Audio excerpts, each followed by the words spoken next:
Kita semua tahu kita akan mati.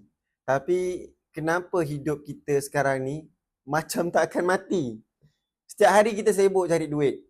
Kumpul harta, tambah aset. Tapi pernah tak kita tanya, kalau aku mati nanti macam mana dengan harta aku ni nanti? Harta aku ni nanti jadi apa? Ramai orang bila meninggal, harta dia beku. Anak-anak dia susah. Adik-beradik dia bergaduh. Bukan sebab tak sayang, tapi sebab tak ada perancangan.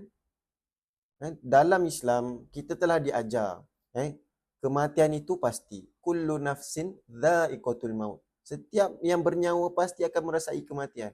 Dan kita pasti akan tinggalkan semuanya, kecuali 3 perkara yang Nabi sebut dalam satu hadis, iaitu sedekah jariah kita, apa lagi? Ilmu yang bermanfaat, doa anak yang soleh.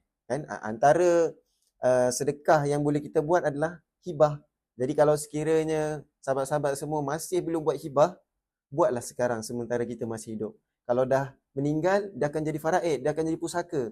Bila dah pusaka, kita dah tak ada peluang untuk dapat pahala sedekah untuk harta yang telah kita usahakan tu. Jadi rugilah kita. Sepatutnya kita dah usahakan harta tu, kita boleh berpotensi untuk dapat pahala yang mengalir dengan cara hibah tadi. Bila kita hibah ni termasuk dalam salah satu konsep sedekah. Sedekah kan ada banyak, ada wakaf, ada infak, ada sedekah, ada zakat, ada apa lagi?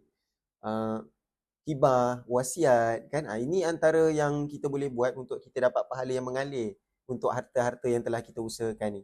Jadi kepada mereka yang nak buat perancangan harta seperti hibah dan juga wasiat, boleh saja hubungi saya.